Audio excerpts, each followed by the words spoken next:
వాడు మారడండి, వాడు భయంకరమైన తాగుబోతు వాడు మారేదైతే ఎప్పుడో మారుతుండే, ఇప్పుడు దాకా నా అబ్బాయి మారడో పాడలేదు అంటుంట.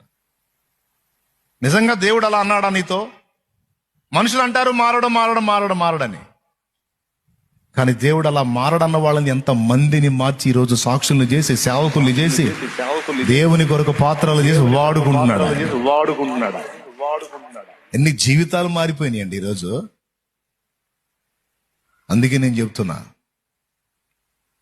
నీ పిల్లల గురించి నలుగురు 4 మాటలు మాట్లాడుతున్నారా, వాళ్ళు అలా వాళ్ళు ఎలా అని. Don't worry. దేవుడు అన్నాడు ఆ మాట. నీ ప్రార్థన ఎటుపోయింది, నీ కన్నీళ్ళు ఎటుపోయింది, నీ అంగలార్పులు ఎటుపోయింది, నువ్వు గోజాడావు కదా, అన్ని ఎటుపోయినాయి. మొత్తం నీ కన్నీళ్లు బుడ్డిలో దాచాడు, నీ విజ్ఞాపనలన్నీ గ్రంథములో రాశాడు. వాటన్నిటికీ తగిన కాలం ముందు ఒకటొకటిగా ఉత్తరం ఇస్తాడు. 10 మంది 10 మాటలు మాట్లాడుకుంటే వాటిని లక్ష్య పెట్టాల్సిన అవసరం లేదు. ప్రభు నీతో ఏమంటున్నాడో ఆ వాగ్దానాలని, ఆ మాటల్ని పట్టుకో, బతికిపోతావు, బలంగా ఉంటావు, దేవుని కొరకు సాక్షి వర్ధిల్లుతావు.